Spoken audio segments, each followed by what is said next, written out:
Genevieve Behrend. Attaining your desires. Dedication. There shall never one loss good. What was shall live as before. Browning. I know that, whatsoever God doeth it shall be forever, nothing can be put to it, nor anything taken from it. That which hath been is now, and that which is to be hath already been, and God requireth that which is past. Ecclesiastes 3:14-15. These pages, the outpouring of a full heart, I lay reverently upon the memory altar of a man who was sage and saint, teacher and guide, and my dearly beloved friend, Judge Troward. Forward. All we have willed or hoped or dreamed of good shall exist, not its semblance, but itself. Browning. The thing that which hath been, it is that which shall be, and that which is done, is that which shall be done. Ecclesiastes 1:9. The sages of the centuries, each one tincturing his thought with his own soul essence, have united in telling us that, as a man thinketh in his heart, so is he. It has been established by the experience of the ages that always the law is the same. But how shall one thing in his heart, so that only goodness may blossom and ripen into rich deed and rare result? What is the apparently mysterious secret by which life's dull metal is transmuted into precious mintage? It is my purpose to tell you in this little book. I desire to crystallize the heart coinings of my revered master, Judge Thomas Troward, as reflected through the mirror of my mind and soul. I have adopted, as my means of expression, the dialogue style familiar to all students of that greatest of all speculative philosophers, Plato. I am convinced, through years of study of this almost superhuman mind, that this literary form is the one most nearly calculated to convey the most subtle shades of meaning, the richest depth of soul sounding. I know that my readers will agree with me that if they will put themselves in my place, as students, and let me answer them as my master answered me, it will clarify their interest and intensify their joy in these lessons. What I wish particularly to convey to you within these pages is the method of scientific right thinking, and to awaken in you the desire to try to use this method in order to form the habit of thinking only the thoughts you wish to see crystallized in a worthy achievement or result. In addition, I want to direct your thoughts toward a better understanding of that Spirit of God, or good, which points the way to the roseate dawn of a new civilization. The rapidity with which the ideas of man are changing causes humanity to realize that this new civilization is already manifesting itself through a clearer understanding of the relation between man and his maker. The epochal keynote of the present generation is that mind is the kingdom in which man reigns supreme. As the poet says, "A brute I might have been, but I would not sink either scale." In endeavoring to make conscious use of thought power, causing it to produce desired material results, mankind is beginning to understand the indispensability of absolute control. My chief idea in sending forth this message is to make it easier for you to live in hourly consciousness that you have been given dominion over every adverse circumstance and condition which may arise. The conscious use of the creative power of thought to protect and guide you, as well as to provide for you, is only attainable through understanding the natural relations between mental action and material conditions.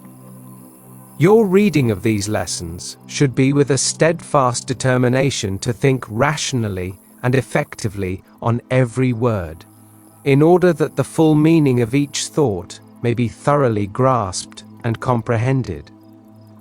Thought power is the kingdom of God in us, always creating results in our physical forms corresponding to our normal sustained thought. As Troward has said, thought is the only action of the mind. By your habitual thoughts, you create corresponding external physical conditions, because you thereby create the nucleus which attracts to itself its own correspondence, in due order, until the finished work is manifested on the material plane. This is the principle upon which we shall proceed to work out a simple and rational basis of thought and action, whereby we may bring into outer expression any desired goal. Let us work together to this end. G.B. Troward, philosopher and sage, one of the really great minds and souls of modern times, and indeed of any time, was Thomas Troward, late divisional judge of the Punjab, India. Of his writings, the late William James of Harvard said, "Far and away the ablest statement of that psychology that I have ever met, beautiful in its sustained clearness of thought and style, a really classic statement." The Boston Transcript editorially stated, "The author reveals himself as easily the profoundest thinker we have ever met on this subject." The late Archdeacon Wilberforce, when writing to Troward, signed himself, "Your grateful pupil." Responding to the many requests from Troward's friends and admirers for a more intimate glimpse of this great man, I am pleased to present to you a few phases of his daily life, as I saw them while studying with him. These may be all the more interesting because of the fact that I enjoyed the unique privilege of being the only pupil to whom he ever gave personal instruction. The early life of a genius. Thomas Troward was born in Ceylon, India, in the year 1847, of English parents and Huguenot ancestors. When quite a young boy, he was sent to England to be educated at Bermsted Grammar School, but was most unhappy there, as he could not fully adapt himself to the humdrum life of the English schoolboy. Later on, when he continued his education in the beautiful Isle of Jersey, its charm entered into his blood, and he was thoroughly contented there. Perhaps the old Huguenot strain in him found a congenial element in the semi-French environment of the college. At the early age of 18, the natural bent of his mind began to assert itself, and he won the Helford College Gold Medal for Literature. When his studies were completed, Troward went up to London for the Indian Civil Service examination, a very stiff one, which he passed with high credit. He returned to India at the age of 22, in the capacity of Assistant Commissioner. An incident which occurred during the course of his examination foreshadowed the trend of the life that was to replace the regulation judicial career when the 25 years of service had expired. "Your head is no common one, young man." One of the subjects, left for the end of the examination, was metaphysics. Troward was quite unprepared for this, having had no time for research and no knowledge of what books to read on the subject. So he meditated upon it in the early hours of the morning, and filled in the paper with his own speculations. The examiner, on reading it, was amazed, and asked, "What textbook did you use for this paper?" "I had no textbook, sir," Troward answered. "I wrote it out of my head." "Well then, young man," was the examiner's comment, "your head is no common one, and if I am not mistaken, we shall hear from you again." During Troward's career in India, his official work kept him very busy. His recreation was often spent with canvas, paints and brushes. He was an artist of no mean ability, especially in marine subjects, and had won several prizes at art exhibits in England. He loved to study the tomes of sacred Indian lore, or the scriptures of the Hebrews and of other ancient peoples. While studying these profound subjects, there was unfolded to him, as in a vision, a system of philosophy which carried with it not only peace of mind, but also physical results in health and happiness. When relieved of his burdensome official duties in the Indian court, he returned to England, where a manuscript of some 100 folios slowly came into existence. At that time, he had no knowledge of mental science, Christian Science, New Thought, or any of the isms of modern thought. His views were the result of solitary meditation and a deep study of the scriptures. The first edition of the now famous Edinburgh Lectures was published in 1904.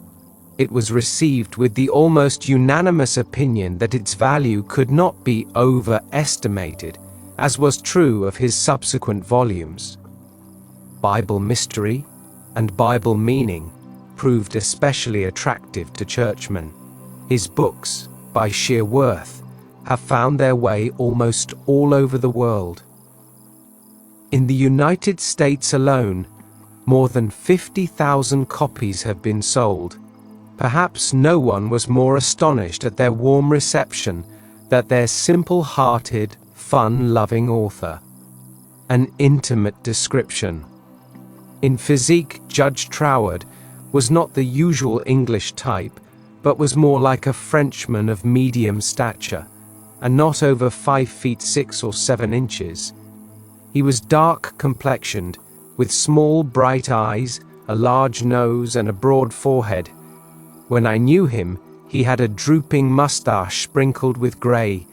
He had the bearing of a student and a thinker, as is indicated in his writings. His manner was simple and natural, and he exemplified a spirit of moderation in all things. I never saw him impatient or heard him express an unkind word, and with his family he was always gentle and considerate. He seemed to depend entirely upon Mrs. Troward for the household management. Only in the intimacy of his home did he entirely reveal his charming geniality and radiating friendship. His after-dinner manner was one of quiet levity and a twinkling humor. He would enter into the conversations or parlor games of the family with the spirit of a boy. He did not care for public amusements. One evening, after an excellent dinner of soup, joint of lamb, vegetables, salad, dessert, and wine, he rolled a cigarette, and, to my great surprise, offered it to me with the query, "Do you smoke?" Receiving a negative reply, he began to smoke it himself. Noticing my poorly concealed expression of surprise, he remarked, "Why should you be shocked at anything which you can thank God for? I can thank God for one cigarette after, possibly a second, but never a third." After he had finished his smoke, his youngest daughter, Budaya, played the violin for us. I observed that he became completely absorbed in the beautiful harmony. He told me afterwards that, although he was intensely fond of listening to music, he was in no sense a musician. Although Troward did not indulge in outdoor sports, he loved nature and would sit for hours by the sea with his sketchbook or tramp the lonely moors in solitary meditation. He said there were times when he obtained his best inspirations while walking in the open. He often invited me to go with him, although frequently he seemed to be unconscious of my presence, being entirely absorbed in his own thoughts. Truth from the trance. At times he would lapse into a trance-like swoon, his Maltese cat on the table by his side, the swoon sometimes lasting for hours. At such times the members of his family would take particular care not to disturb him.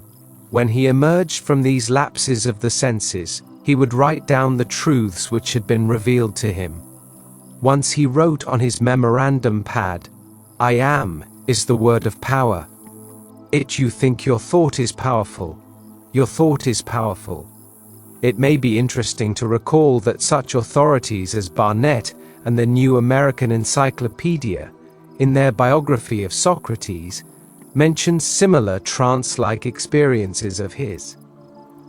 While serving in the Greek army, Socrates suddenly found his feet seemingly rooted to the earth, where he remained in a trance for 24 hours. He awakened with a spiritual knowledge that transformed his life and, later, the lives of many others. The similarity of the life of this Athenian philosopher to that of Troward is that both relied chiefly upon intuition and common sense for their theory and system of living. A difference between Troward's teaching and that of Christian Science is that he does not deny the existence of a material world. On the contrary, he teaches that all physical existence is a concrete corresponding manifestation of the thought which gave it birth. One is a complement of the other. I once asked him how one could impart to others the deep truths which he taught. By being them, he answered. My motto is, being and not possessing is the great joy of living. Following a trusted guide, Judge Troward, although modest and retiring in his habits of speech and slow to express a personal opinion, was always willing to discuss any current subject, but extremely reticent and diffident about his own writings. Never to my knowledge did he mention them unless approached on the subject. As a teacher, he was positive, direct, and always impersonal. When our lesson was given indoors, he always sat in a large Morris chair, and seeming not to be aware of my presence, he would think aloud.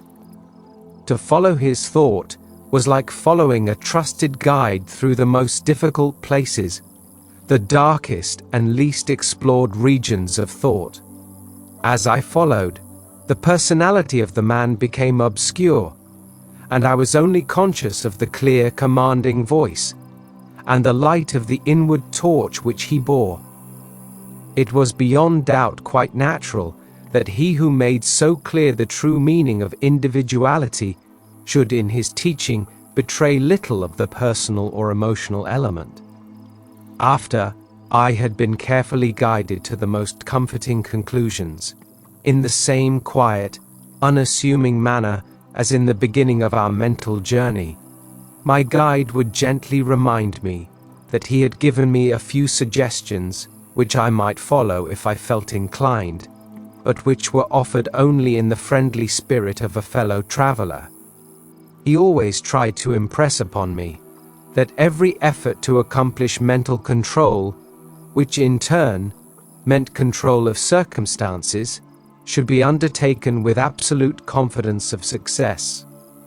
The length of a lesson depended upon my ability to absorb what he was telling me. If he were convinced, if 15 or 30 minutes, that I understood quite naturally the reason why, for example, if a thing is true, there is a way in which it is true, that lesson was concluded. If it took me an hour or more to get into the spirit of his thought, the lesson was prolonged. At the end of a lesson he would quietly remark, "Never forget that seeking has finding as its correlative, knocking, opening." With this reassuring statement, he would light his lantern and step into the denseness of the night to walk 3 miles to his home. A home-loving philosopher. Being a home-loving man, Troward delighted in his flower garden and in the intimacy of his home, which he had provided with every comfort. He particularly enjoyed the seclusion of his studio and study, which were arranged to meet his personal needs and moods. His studio was in the most remote part of the house, and here he would spend hours of relaxation with canvas and paints. His study, however, was on the ground floor, and to it he would retire for meditation and research, usually in the early hours of the morning. He rarely worked at night. He had spent the greater part of the day he died sketching out of doors. When he did not join his family at the dinner hour, Mrs. Troward went in search of him. She found him in his studio, fully dressed, lying on the sofa in a state of physical collapse. About an hour later he passed away. The doctor said that death was caused by hemorrhage of the brain. I am sure that Troward would have said, "I am simply passing from the limited to the unlimited." He died on May 16, 1916, in his 69th year, on the same day that Archdeacon Wilberforce was laid at rest in Westminster Abbey. It was no ordinary link that bound these two men, as you will note in the reproduction of the letter which follows, Troward's last letter to me. Thomas Troward regarded death very much as he would regard traveling from one country to another. He remarked to me several times that he was interested in the life beyond and was ready to go. His only concern seemed to be the sorrow that it would cause his wife and family. When the time came, his going was exactly what he would have wished it to be. I hope that these few intimate touches will give to Troward's friends and admirers the information they desire concerning him. I will add a more personal touch for you by presenting herein one of his first letters to me with facsimile of his handwriting. 31 Stanwick R&D, West Kensington, November 8, 1912.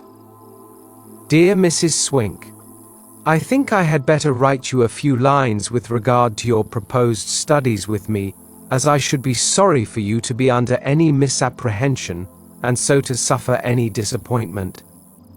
I have studied the subject now for several years, and have a general acquaintance with the leading features of most of the systems which unfortunately occupy attention in many circles at the present time, such as Theosophy, the Tarot, the Kabbalah, and the like, and I have no hesitation in saying that to the best of my judgment, all sorts and descriptions of so-called occult study are in direct opposition to the real life-giving truth, and therefore you must not expect any teaching on such lines as these. We hear a great deal in these days about initiation, but, believe me, the more you try to become a so-called initiate, the further you will put yourself from living life. I speak after many years of careful study and consideration when I say that the Bible and its revelation of Christ is the one thing really worth studying, and that is a subject large enough in all conscience, embracing as it does our outward life of everyday concerns, and also the inner springs of our life, and all that we can in general terms conceive of the life in the unseen after putting off the body at death. You have expressed a very great degree of confidence in my teaching, and if your confidence is such that you wish, as you say, to put yourself entirely under my guidance, I can only accept it as a very serious responsibility, and should have to ask you to exhibit that confidence by refusing to look into such so-called mysteries as I would forbid you to look into. I am speaking from experience, but the result will be that much of my teaching will appear to be very simple, perhaps to some extent dogmatic, and you will say you had heard much of it before. Faith in God, prayer and worship, approach to the Father through Christ. All this is in a certain sense familiar to you, and all I can hope to do is perhaps to throw a little more light on these subjects, so that they become to you not merely traditional words, but present living facts. I have been thus explicit, as I do not want you to have any disappointment, and also I should say that our so-called studies will be only friendly conversations at such times as we can fit them in, either you coming to our house or I to yours as may be most convenient at the time. Also, I will lend you some books which will be helpful, but they are very few and in no sense occult. Now, if all this falls in with your own ideas, we shall, I am sure, be very glad to see you at Rouen Minor, and you will find that the residents there, though few, are very friendly, and the neighborhood is pretty. But, on the other hand, if you feel that you want some other sort of learning, do not mind saying so, only you will never find any substitute for Christ.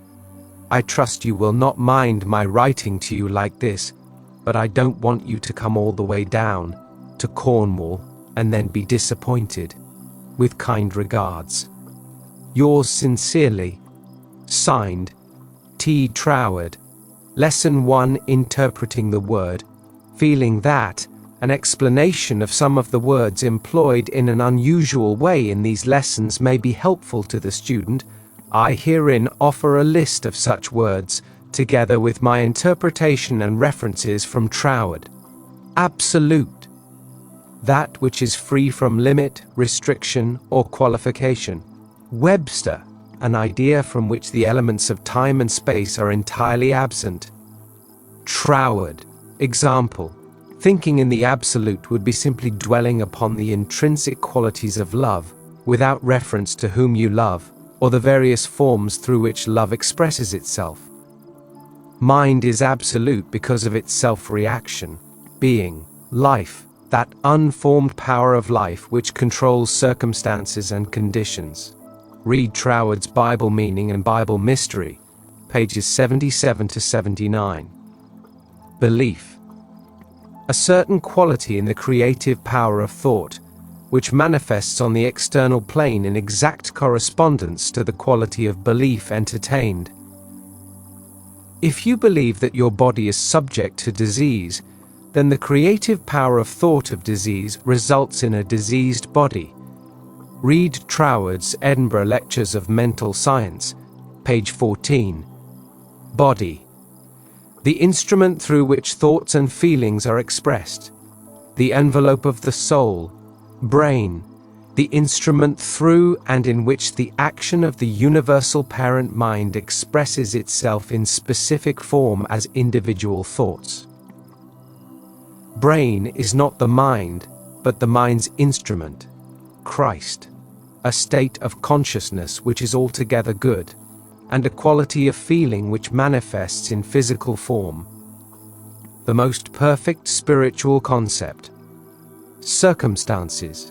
The outward effect which corresponds to the inward tendency of thought. Conception. William James says, denotes neither the mental state nor what the mental state signifies, but the relation between the two. Concentration. Bringing the mind into a condition of equilibrium, which enables us to consciously direct the flow of spirit to a definite, recognized purpose, and then carefully to guard our thoughts from inducing a flow in the opposite direction. Edinburgh. Lectures of Mental Science, page 88. Troward. Conditions. The result of mental tendencies. Harmonious thought produces harmonious physical and material conditions, which still further react to sweetened thought. Consciousness. Activity of mind which enables it to distinguish itself from the physical form in which it manifests, create, to bring into existence. Thought is creative because it always brings into physical or objective existence forms which correspond to itself. Death, absence of life, loss of consciousness, with no capacity to regain it. Example, if a thought has been absolutely eliminated from the consciousness and cannot be recalled, it is dead to you. Faith. The divine promises and individual faith are correlations. Combine them, and there is no limit to what you can do through the creative power in this quality of thought. Essential thought. Therefore, every call to have faith in God is a call to have faith in the power of your own thought about God. Troward. A confident, expectant attitude of mind. Such a mental attitude renders your mind receptive to the creative action of the Spirit of life. Have faith in the force of your own thought. You have many times experienced what it will do. Jesus' statement, "Have faith in God, and nothing shall be impossible unto you," is not a mere figure of speech, it is a scientific fact, simply stated. Your individual thought is the specialized working of the creative power of life. All life, intelligence, the universal infinite mind. The highest intelligence is that mind which understands itself as the instrument through which the intelligence which brought it into existence operations. Love. Universal life and universal law are one. The law of your being, your life, is that you are made in the image of God, the creative power which brought you into existence, because you are God's very self-specialized. The law of your life is that your mind is the individualization of universal mind at the state of self-evolution, in which your mind attains the capacity for reasoning from the seen to the unseen, and thus penetrating behind the veil of outward appearance. So because of the reproduction of the divine creative faculty in yourself, your mental states or modes of thought are bound to externalize themselves in your body and in your circumstances. Troward. Spirit. It is impossible to analyze the nature of spirit or life, but we can realize that whatever else spirit may be, it is a self-creating power which acts and reacts upon itself, reproducing itself in inconceivable forms from the cosmos to man. Just as your mind acts and reacts upon itself when you are memorizing. Origin of all visible things, as it is independent of time and space, it must be pure thought, the embodiment of stored consciousness, a self-acting and self-reacting non-physical creative power or force. Its action can only be thought because thought is the only conceivable non-physical action. The specialized action of the original, creative spirit or mind, truth. That which lives in you is truth to you. Visualizing, inward or mental vision. Visioning, life's creating power taking particular form. The act of producing in your mind the picture of any contemplated idea, word. Your individual thought is the specialized word or action of the originating mind power itself. That which starts the etheric vibration of life, moving in a special direction, corresponding to the word, which originates special movement. The seed which gives rise to the thing. Plant your word seed in the subjective mind of the universe, and you are sure to receive a corresponding thing, just as truly as poppy seed produces poppies. Faith gives substance to things unseen. The unseen word or thought. Lesson 2. How to get what you want. Ye shall know the truth, and the truth shall set you free. St. John 8:32. Sage, if a thing is true, there is a definite way in which it is true, and the truest thing in life is that it contains inherent within itself absolute joy and liberty of mind, body, and affairs. Pupil, do you mean that my understanding of life's laws can give me the realization of perfect liberty in my individual life? Sage, yes, providing you do not make the common error of judging everything from a material standpoint only. Recent research in physical science has established the fact that there is enough power in a lump of clay to destroy a city. All the average mind is able to see is the inert clay, whereas, in reality, it is the physical instrument which contains the invisible power. Pupil, then when I understand the law of vibration, I can get anything I want, achieve anything I desire. Sage, life fills all space, and through the understanding and use of life's laws, you can give direction to a particular quality of creative force, which, if held in place by the will, is absolutely certain to reproduce in a corresponding physical form. What every human being wants is more liberty and more joy in life. From whatever angle you study the subject of life, you will find that degrees of livingness and liberty are invariably manifested by varying degrees of intelligence. What you would term inanimate life represents the lower forms of intelligence. In plant life, you recognize a higher degree of intelligence. To illustrate this, look at a flower. Is it not beautiful? Does it not prove to you the indisputable presence of a great intelligence which is expressing itself as beauty, form, and color, and above all, joy? Pupil, yes.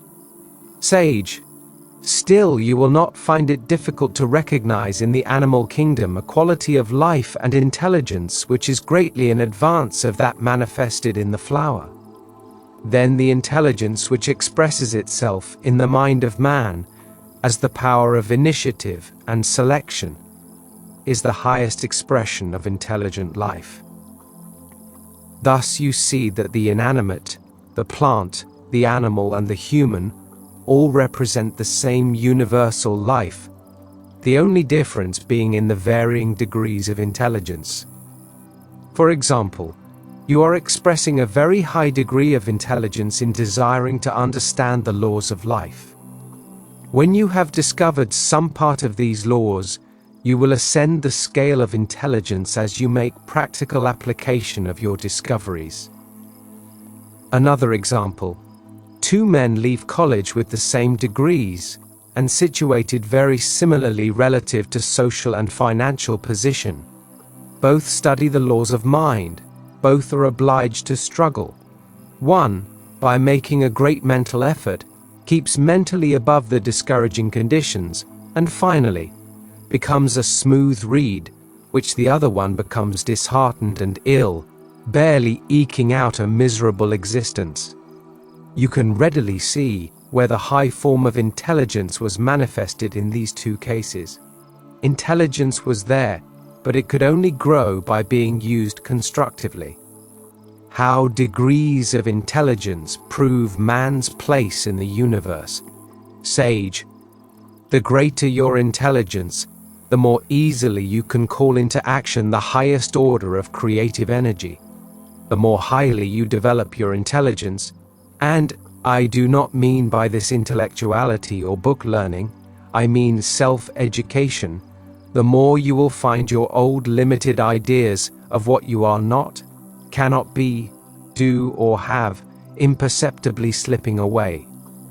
By using your intelligence and resting upon it to guide you Godward, you will come to recognize that you are as much a part of the very highest intelligence as a drop of water in a part of the ocean. This steady recognition on your part, carried into your everyday affairs, will give you control over adverse circumstances, which you realize are, after all, only effects of lower degrees of intelligence, and will deliver you from falling a victim of a material universe. You are not a victim, you are a part of the universe. Pupil, just what do you mean by effects of lower degrees of intelligence? Sage, I mean by a lower degree of intelligence, one that is unable to recognize itself as being one of the highest forms of life. The highest degree of intelligence is that form of life which is able to recognize itself as related to all existing intelligence. For example, you can easily recall the last difficult situation you came through. It was the expression of the highest form of intelligence which enabled you to think your way out of that, the intelligence which distinguishes us from the ape. Sage, you recognized your difficulty, but you also recognized your intelligence as being able to draw to itself, from out the whole universe, ways and means of meeting that perplexing problem. The law is ever the same. When you are convinced that every physical circumstances or thing has its origin in corresponding activities of the mind thought, you are able to conquer adversity in any form, because you know you can always control your thoughts. You must always be determined due to your own thinking. Pupil, it is not difficult for me to understand that the flower is the result of some invisible power, which must be intelligence, but for me to realize that this same life and intelligent power in my life is not easy. I had not been taught to think in this way. However, you have made me realize that if I wish to learn, I must put into practice the directions you have given me. So when I needed to have $500 at a certain time and could not see any possible means of getting it, I tried to follow your instructions by mentally seeing myself as doing the thing I wished to do. I visualized myself paying my obligation, and in some way, which is still a mystery, I was able to feel quite calm about it.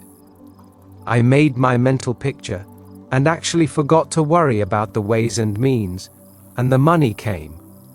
I did not quite understand then, and I do not know now just how it happened. All that I am able to realize is that, by my obedience to your teaching, the day was saved for me, and I shall not forget it. How I would like to know if we inherit our tendencies of mind. Sage, most of us inherit our thoughts, just as we inherit the color of our eyes.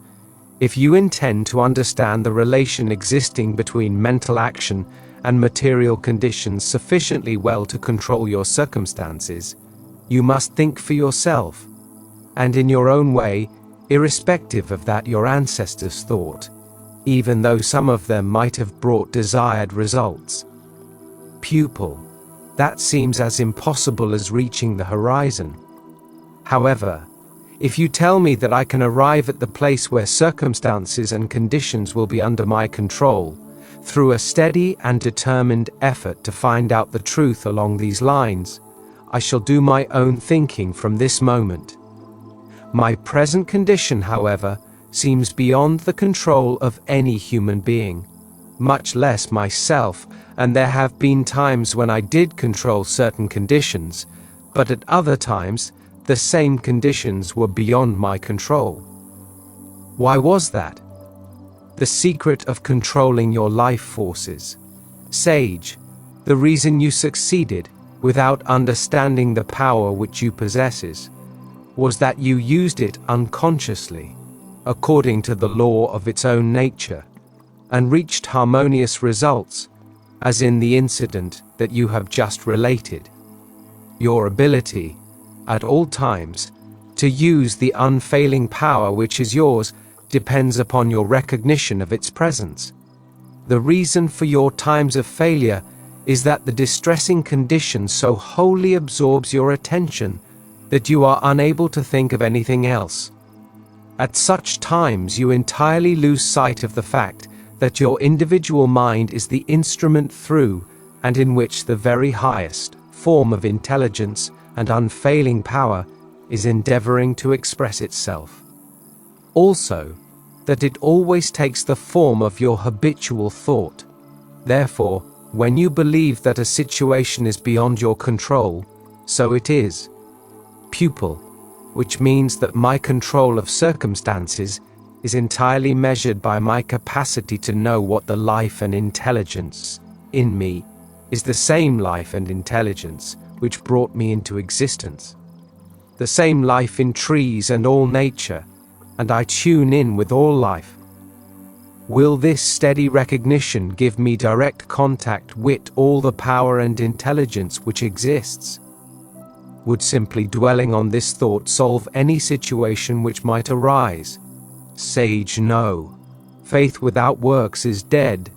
God without expression is a non-entity. Thought without action is powerless. But your recognition that you are inseparably connected with the joy, life, intelligence, and power of the great whole, unwavering maintained and carried into practical application, will solve any problem. Because your thought calls into specific action ideas of the very highest degree of intelligence and power, which naturally controls the lesser degrees. The lesser modes of life are in bondage to the law of their own being because they do not know the law.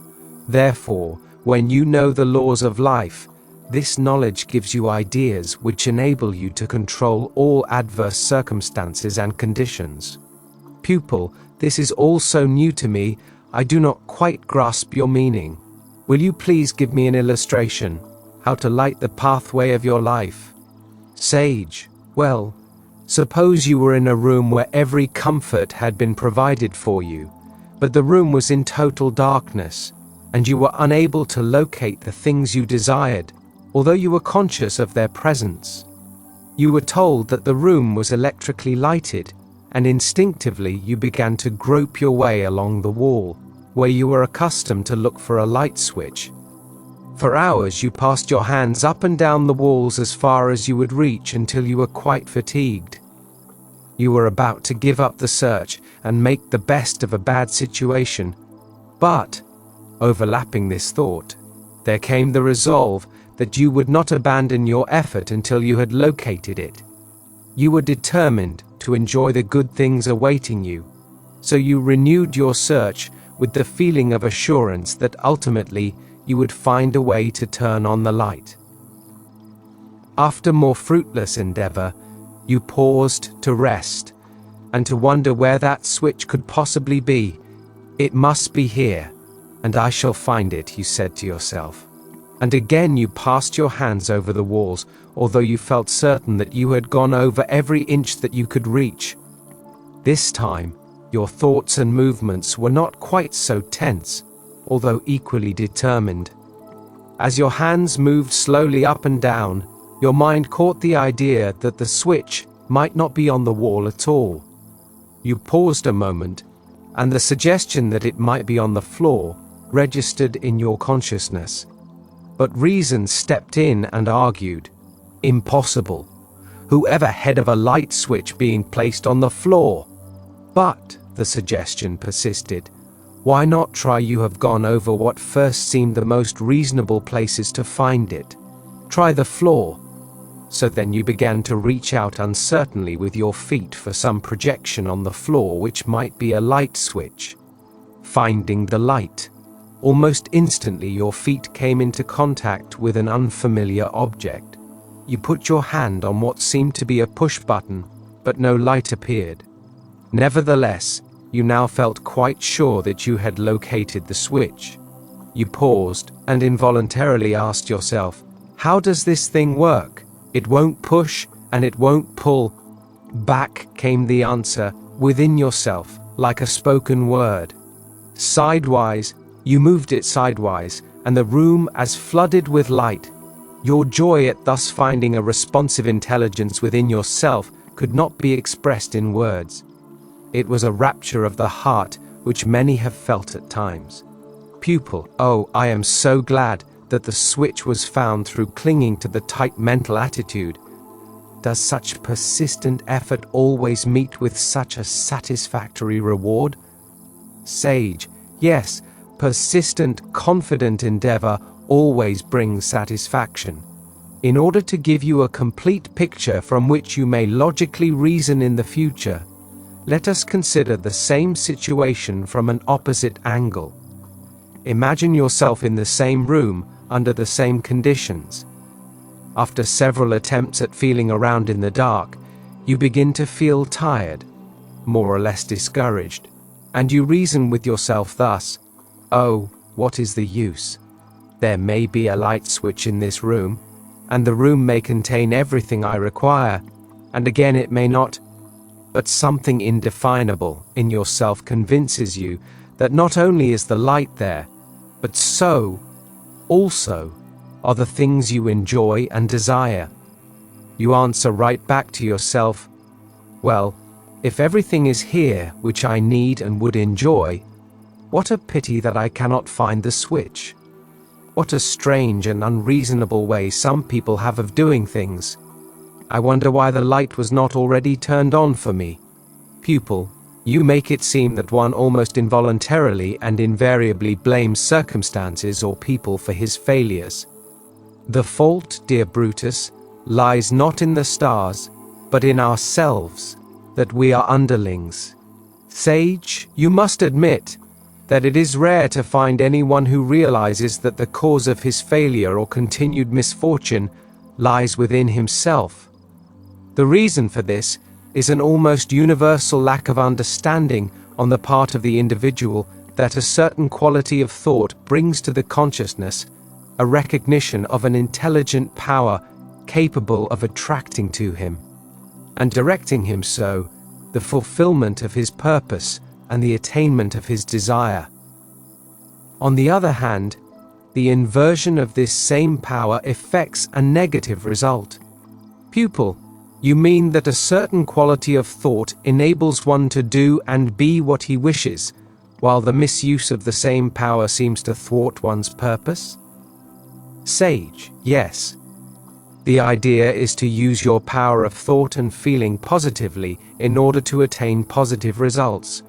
Use it negatively, and you get negative results, because the unchangeable law is intelligence always manifests in responsiveness. The whole action of the evolutionary process of life, from its first inanimate beginning up to its manifestation in human form, is one continual intelligent response. If you would induce yourself to recognize the presence of a universal intelligence which permeates all nature, you must also recognize a corresponding hidden deep down in all things, in the trees, the weeds and flowers, in the animals, and in fact, in everything, which is ever ready to spring into action when appealed to. It will respond to your call as a child would obey when bidden to come and play. In your first experience in the dark room, your all-absorbing thought was not so much about the darkness as about the light and how it could be turned on. The positive I will quality of your thought brought up from the depth of your inmost soul a steady flow of intelligent power, which finally penetrated through to your intellect and guided your hand to the switch. Pupil. But the second time when I also thought I must find the switch, there was no enlightened response. It seems to me that this is one's everyday experience. The first case seems like a miraculous coincidence. Don't look for coincidences in life, every effect has its cause. Sage, oh no, all is life and all is law and order. There are no coincidences in reality, no happen-sos. You will realize this if you will recall some of your own experiences similar to the ones used in the illustrations. You often feel that you must have light, and, after several attempts to avail yourself to it, your thought and feeling settle into the "I cannot do it" groove. It may be possible for those who know how, but I don't, etc. The best method of learning the truth about this is to live your past experiences over again. Analyze what your thoughts and feelings were when you succeeded and when you failed. Then draw your own deductions. No written or spoken words equal this kind of instruction. Remember that all space is filled with a responsive intelligence and power ever ready to take any form which your sustaining thought demand creates. This power can work only in terms of the thought instrument through which it operates. Humanity generally admits Jesus's ability, Jesus's power to use the spirit of intelligent life to produce material conditions, as in turning water into wine, but they doubt their ability to use the same power in themselves, in spite of Jesus' assurance, "All things are possible unto you." Now this statement is either true or false. If true, it is because your mind is the instrument in and through which this intelligent principle of life takes initiative action, and this action, in turn, is always in accordance with the laws of life, which are subjective in their nature. Life's greatest purpose is to express joy, beauty, and power. Pupil, am I right in concluding that this lesson in life, which is an ever-present, limitless, intelligent power, is ready at all times to be guided in any direction that my sustained thought may give it? If I permit to be anxious, discouraged, dissatisfied, I bring into action repelling, destructive forces? Life's purpose is to give expression to its joy, beauty, and power through its particular instrument, my thought. Is this right? Sage, you have grasped the letter of the lesson in a remarkable way. Now it remains only for you to experience the happiness of what you have learned. Do this putting by your knowledge to practical application, never losing sight of the fact that no matter what justification you may think you have at the time, any feeling of discouragement, dissatisfaction, or anxiety causes the fulfillment of your right desire to recede further and further away from you. Whereas, by persistent and determined endeavor to trust your own desires and ambitions as the specific expression of the universal loving, guiding, and protecting principle, you will find that your supply for their fulfillment will unfold to you greater and greater liberty in every direction. Pupil, when one does not wish to entertain negative thoughts, how can the sense of discouragement and anxiety be shut out? I am sure that it is not because one enjoys feeling worried that it seems so difficult to eliminate it. Do you mean that it is as possible to snap out of a thought one doesn't want as it is to step from one room to another? I should like to know how that is accomplished, as I have many unwelcome thoughts which I am wholly unable to dismiss at the time. After a period they leave, but it seems to me they use their own sweet will about it. I have honestly tried to rid myself of thoughts which seemed to cling all the tighter when I tried to throw them off. It would be wonderful to cast off a thought as one would a garment. How can it be done? Sage, by keeping a positive attitude of mind regarding your innermost desire as an accomplished fact, whether it be for a state of mind or for a thing. You cannot think positive and negative thoughts at the same time. Pupil: Oh, is that true? It seems to me I have often been speaking to someone on a certain subject while my thoughts were on an entirely different one. You can actually think of only one thing at a time. Sage, you were thinking one thing and saying another. You had only one thought. You automatically said one thing while thinking another. In short, your words were not the expression of the thought in your mind. Suppose you give yourself a test. Try to think of yourself as a success and a failure at the same time. You will find it impossible to think positively and negatively simultaneously. In our next lesson, we will take this up more extensively and prove why it is true. Also, why you, as an individual, can control circumstances, whether they be mental, physical, or financial, through the understanding of your personal relationship to the intelligence which governs the universe. Pupil: I know that what you say is true, but just what method should I employ to accomplish this?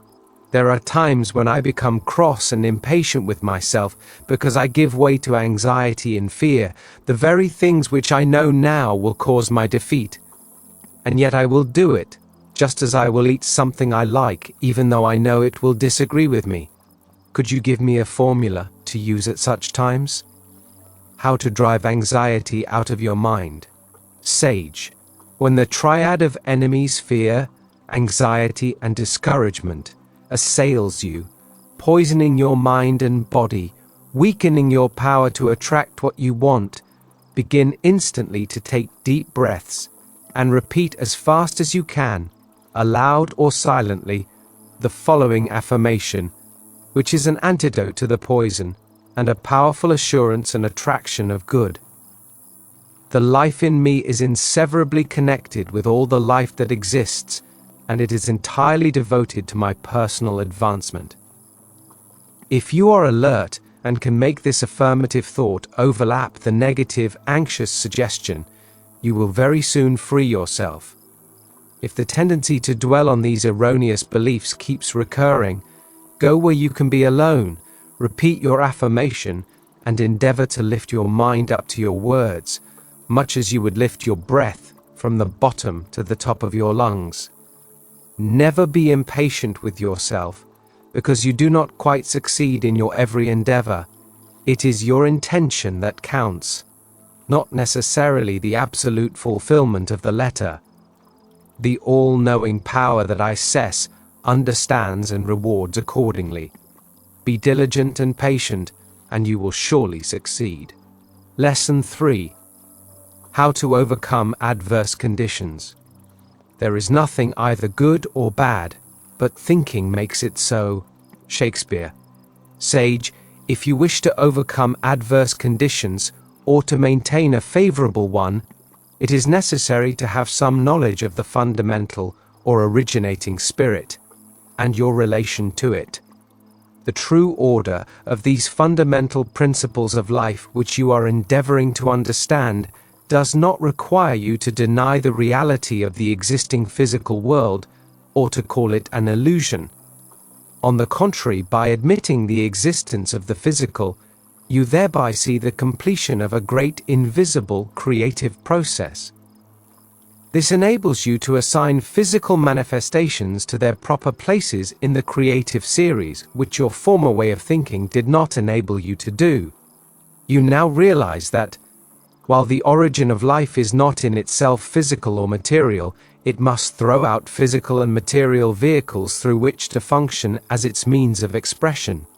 In varying degrees of intelligence, such as the vegetable or the animal kingdom, and the human, as illustrated in our last lesson. All are forms of life, because of that inner principle of being which sustains them. The life principle with which you are primarily concerned is the life of thought and feeling in yourself. You are a vehicle or distributing medium of the creative spirit of life. If you understand this, you will have some idea of what the originating spirit of life is in itself, and your relation to it as an individual. Pupil, since thought and feeling are the origin of all things, would it not be necessary to get into the spirit of their origin in order to control circumstances? Is it true that my thoughts and feelings are the same as those of the limitless power and intelligence of the universe? How you can control circumstances and erroneous conditions? Sage, in essence they are the same.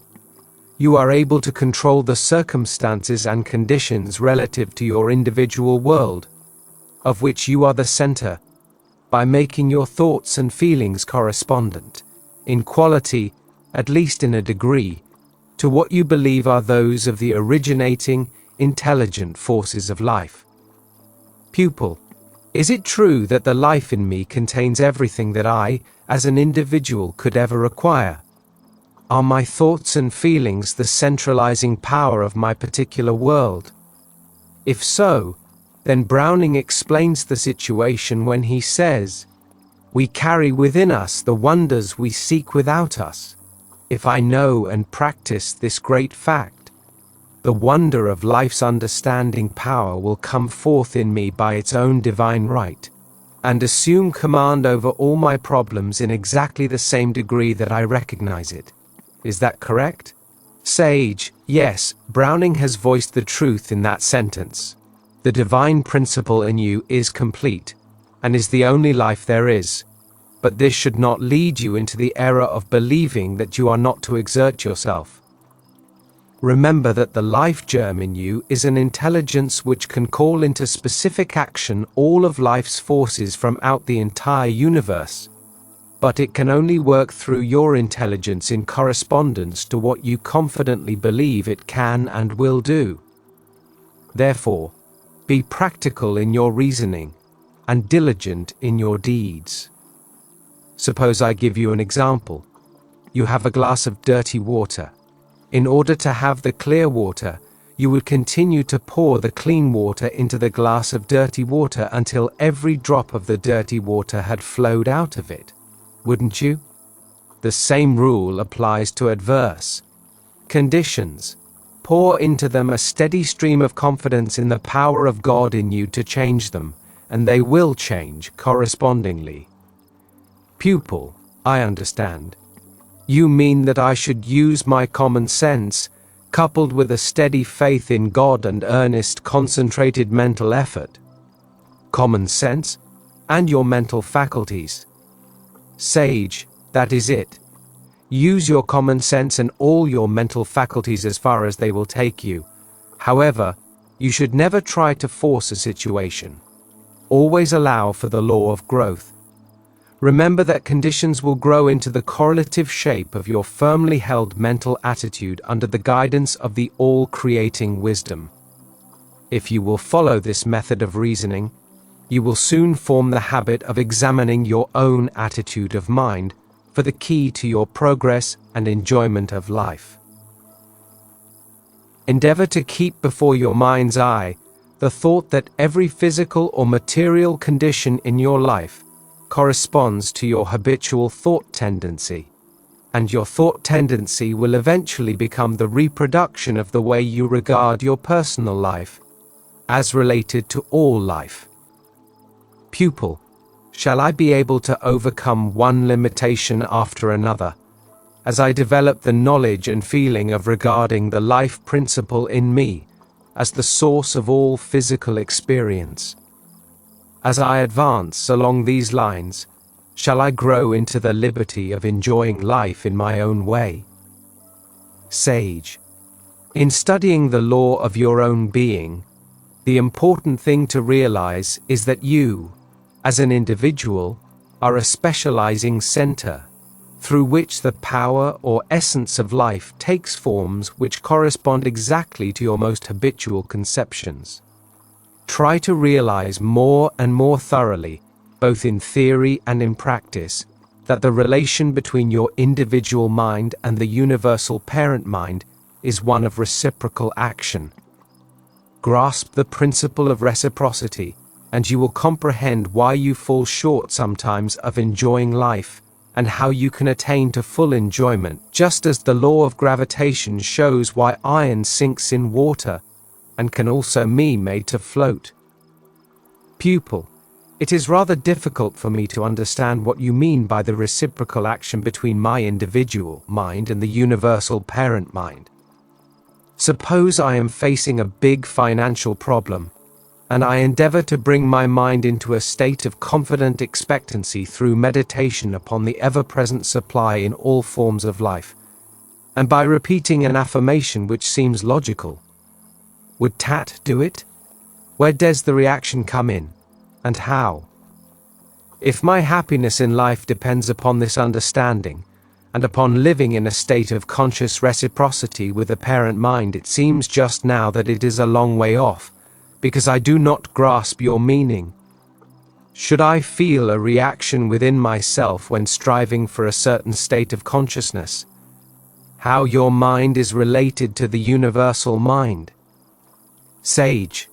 We said in our last lesson that your mind was an outcome of the great universal parent mind which brought you into existence for the direct purpose of expressing itself through you.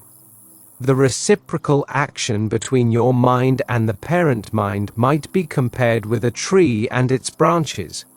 Your mind is the specific expression of the universal mind from which it draws its power to think. Just as a branch of a tree is a specific part of a tree, not apart from it, but a part of it. Thus, between the universal mind or life and its own specialized expression, which is your mind, there is a perpetual interaction. As with the tree and its parts, its branches and its leaves are continually drawing sustenance from the parent trunk. Your thought action is the specialized identical action of the universal mind. Example: imagine yourself feeling a bit downcast, when suddenly you are handed a telegram with the news that the one person in the world whom you love the most is on his way to see you, and the messenger of some wonderful news. Can you not imagine what a definite reaction you would have from news like that? Well, you can stimulate the same quality of thought, that same feeling of joy and surety between your individual mind and its source, through mentally picturing yourself as doing the things that you enjoy. See yourself happy, and lift your mind up to it by constantly repeating a happy affirmation, and you will readily realize the reaction in kind. Pupil, I see. The way that adverse conditions are to be overcome is through my recognition of the reciprocal action going on continually between my mind and the one great universal mind, which brings about the same kind of a reaction that I would have from an agreeable experience on the physical plane. I used to think that conditions were overcome by ignoring them and setting aside the inherent law that caused them. I begin to realize now, theoretically at least, that the laws of life cannot be ignored nor destroyed, but, on the contrary, must be made to work for us to produce a harmonious existence. Sage. Adverse circumstances are overcome by reversing the originating cause, which is your own thought. Anxiety and fear always attract conditions of their own kind. Reverse this tendency and entertain only those thoughts which register harmony and confident assurance, and the adverse circumstances will recede, and in their place will appear the conditions which correspond to your changed mentality. Pupil. Am I to regard my mind as a branch of the universal mind from which I draw all my substance? Sage, yes. You now have a fairly good general idea of the two ultimates, the universal and the individual, and their relation to each other. I think we should now consider the process of specialization, that is, how to make nature's laws produce a particular effect which could not be produced under the simple generic conditions spontaneously provided by nature. How to remedy nature's shortcomings. Pupil. How can one create conditions not provided by nature? Sage. Do not overlook the word spontaneous. By consciously and intelligently arranging your thoughts in the new order, by looking within yourself for the solutions of your problems, instead of without, you will certainly find that ideas will come to you, which, if followed, will produce new conditions other than those provided by nature. Pupil. How can I do this? Is this brought about by causing my thoughts to correspond to those which I think the universal mind must have? Sage. Let me give you an illustration of what I mean. Take the case of a miller who has been grinding his grain by hand. His instinctive feeling is that there should be a more efficient way of grinding grain, and he meditates a good deal on what this way might be. One day, while walking in the country, his attention is attracted, for the first time, to the power in a stream of water as it rushes past him. He pauses and reflects on how this power could be utilized for his particular purpose. Why not harness it and make it grind my grain? He asks himself. This unexpected inspiration thrills him through and through, not only because of its possibilities, but because of his feeling of assurance that it can be accomplished. Immediately, the desired result begins to picture itself in his mind. By the side of the stream he sees his gristmill working under conditions, with a great wheel attached to it revolved by the force of the running water, and thus grinding his grain. The force of the water spontaneously provided by nature has not been changed. It has been specialized to meet an individual requirement. How nature working through mind can grind the grain. Pupil. Naturally, the power of the water could not of itself have ground the grain, but through the interaction of the individualized universal intelligence in the miller's mind, he made this power spontaneously provided by nature do his bidding. Just as Burbank specialized nature's laws by making cactus grow without thorns and blackberries without seeds. Sage. Yes, you have grasped my meaning. Your comprehension of the interaction between the water power, or nature, and the individualized intelligence in the mind of man is scientifically correct. You see now that it is an entire reversal of your old conception. Formerly, you took forms and conditions as symbols and inferred that they were the causes of mental states and material conditions. Now you are learning that the true order of the creative process is exactly the reverse, that thought and feeling are the originating causes which form corresponding external conditions.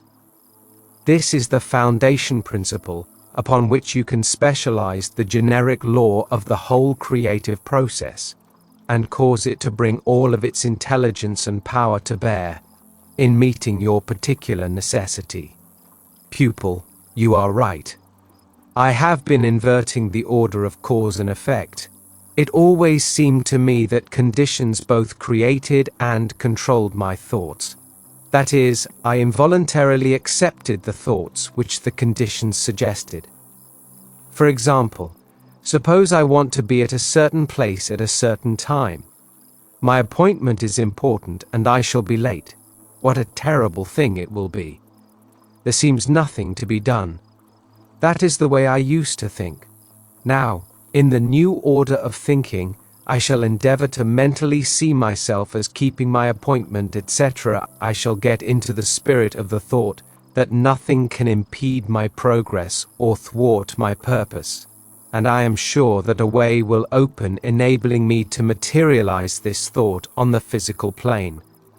I am sure that in some unforeseen way my engagement will be kept satisfactorily to myself and to the other person. In fact, I have experienced similar episodes. Sage: yes, almost everyone has had such experiences as you have related, but very few profit by them. The law is, as a man thinks, so it becomes. If you wish to withdraw from an undesirable situation, you must adopt the scientific method of affirmative thinking and follow it up as a permanent factor in life.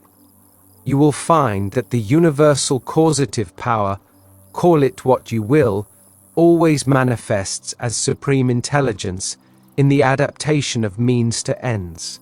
For instance, there is something which you wish to do: build a house, sell something, or do a kind act for someone. It is this supreme intelligence manifested through you that guides your activities. Without it, you would be unable to outline your intention, much less accomplish your purpose. Your intelligence is the instrument through which the one great intelligence of the universe is constantly taking specific form. This being true, every idea which registers in your mind was first formed in this one infinite mind. A continual recognition of this fact will enable you to find your way out of any sense of limitation which may arise in your individual experience. I once heard of a man who had an intense desire to do big things. He asked his teacher to think with him along the lines just discussed, that the intelligence of the universe was taking specific form in his individual intelligence. His teacher agreed, providing the student's desire was great enough to force him to arise every morning and take a 2-mile walk, meanwhile meditating upon this interaction between the universal intelligence and its special form, his mind. The student also was instructed to form the practice of making mental pictures for the precise purpose of developing his intuition and imagination. One suggestion was that he should mentally see himself walking along a beautiful, clear, flowing river, hearing the rippling water and seeing the reflection of the trees on its clear surface, and then to transfer his mental picture to one depicting his own desire. After following this practice for 6 months, an idea of almost overwhelming magnitude came to his mind. This did not seem unnatural, however, as it was so completely in accord with his recent habit of picturing his all-absorbing desire. He joyously continued his walks, his meditation and visualization, and finally the universal intelligence manifested in its specific form, his mind, by giving specific directions to bring the big idea into successful operation. Always lean to do your own thinking. Sage: certainly. The idea did not come through the teacher's mind, he simply started the student on the right track. No one can think for another. It was the result of his determined effort to recognize his own individual intelligence as the instrument in which the greater intelligence was constantly taking form. All that the teacher did, all that anyone could do, was to help him to hold his thought along the path he desired to go. The help of the teacher strengthened his conviction and faith in the power in himself. Pupil: is this originating power of life a forming power as well as a creating and direction one? And did the teacher's thinking along the same lines steady the student's thoughts? Without the support of a more advanced mind, could anyone succeed in a great undertaking? Sage: certainly. If you are sufficiently convinced of the absolute truth of your method, you do not need any sustaining force outside of your own conviction. You miss the point of your relationship to the great whole if you do not realize that it is not only an originating, but also a forming power. Do you not recognize its forming power throughout nature?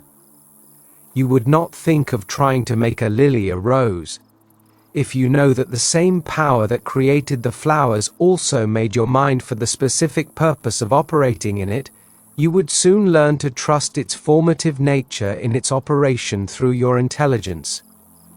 Pupil, I understand. It is the power of life in man which originates, creates, directs, and forms.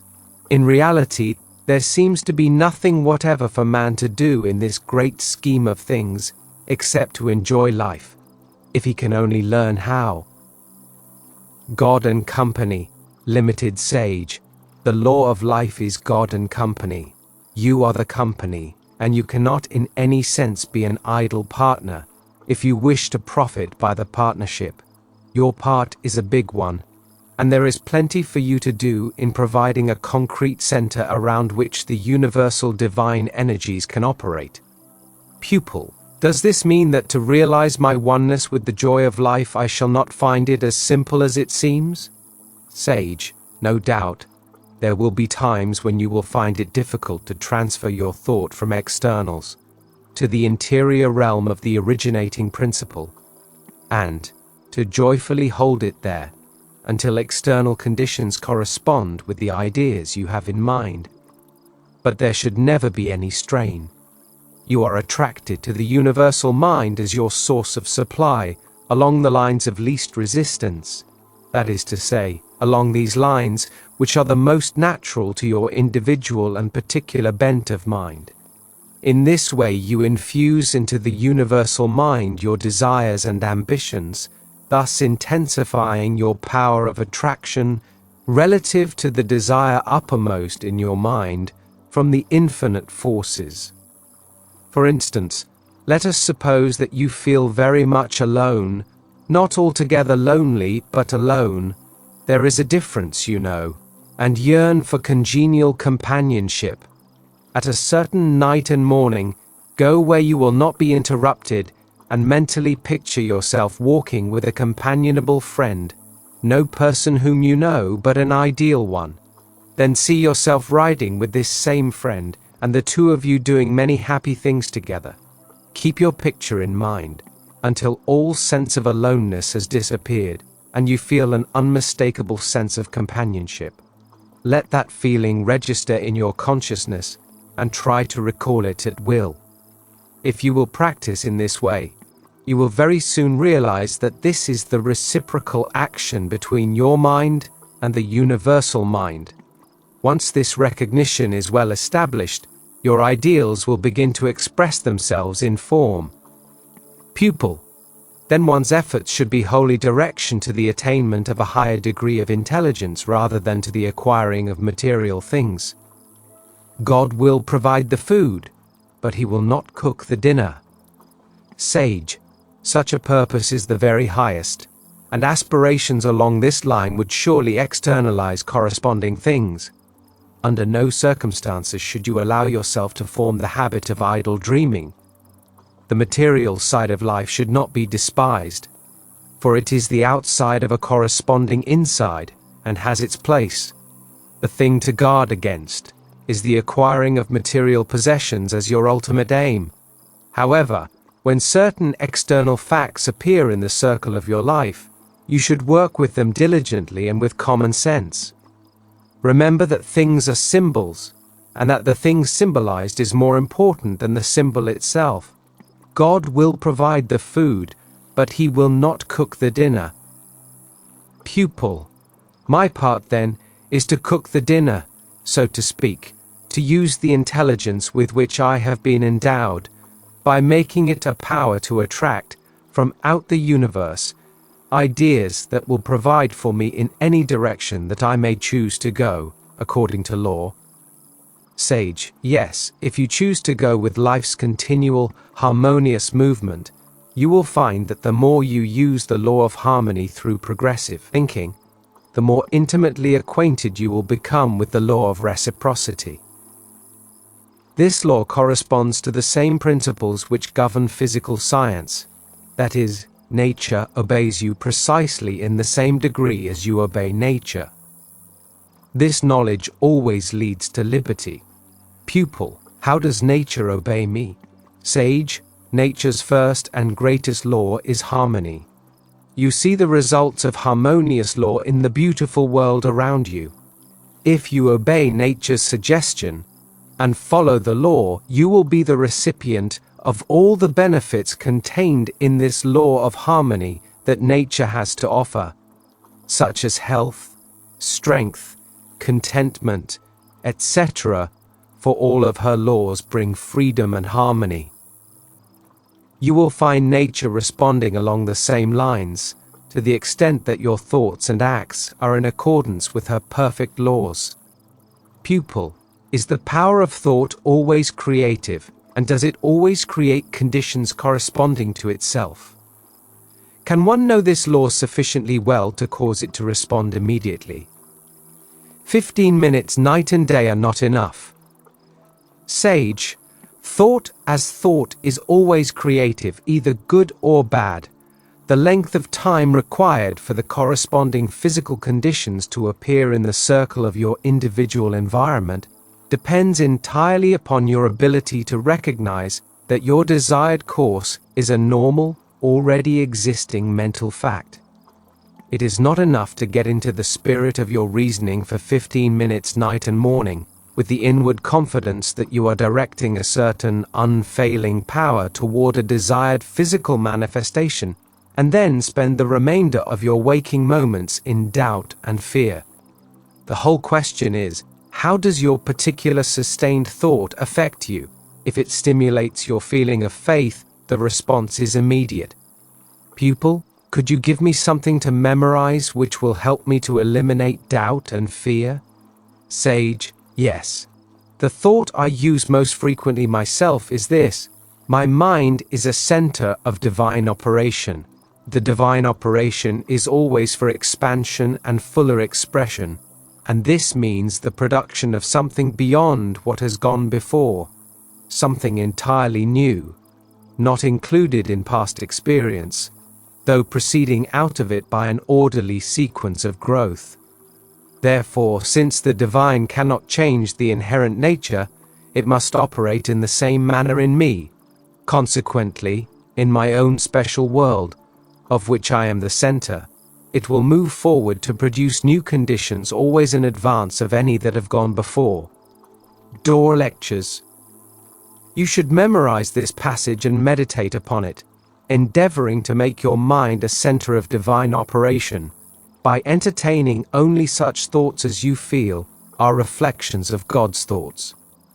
Whenever you sense that your way to freedom is obstructed, make a stronger endeavor to live with the spirit of your affirmation, and you will soon find your mind receiving ideas, which, if followed, will guide you into the path of absolute liberty.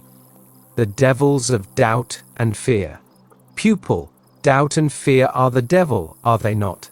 Is not fear the more destructive of all wrong elements? It seems to me that it is ever present in one form or another. Can this monster be entirely eliminated from one's mind? Sage, surely. Although fear is the most destructive of all the mental enemies, and, as you say, seems to be ever present, yet when you realize that your fear is just as certain to materialize as is your faith, you will grow more and more guarded as to the quality of thought which you harbor. Practice makes perfect. Pupil, try as I will to inhibit fear, I am unable to succeed at present. At times I utterly fail, and I am overwhelmed with it. How to drive out fear? Sage, the moment you begin to feel fearful, get into the open if possible, walk briskly for a mile or two, taking deep breaths and holding your chin in and chest up. Think of yourself as a monarch of all you survey and assume a corresponding commanding attitude. Repeat with every breath this affirmation: I am breathing in the life, the love, and the power of the universe right now. Hold the breath a second, with the affirmation in the center of your mind, then expel the breath with the same thought, and send it out to mingle with the ether of the universe. I and my Father of love are one. If you cannot get out into the open, assume, wherever you are, the same attitude. Take deep breaths, repeat the affirmation, and you feel certain that you are protected and supplied with all the love and power which life has to give. Feet will disappear, and you can resume whatever you were doing.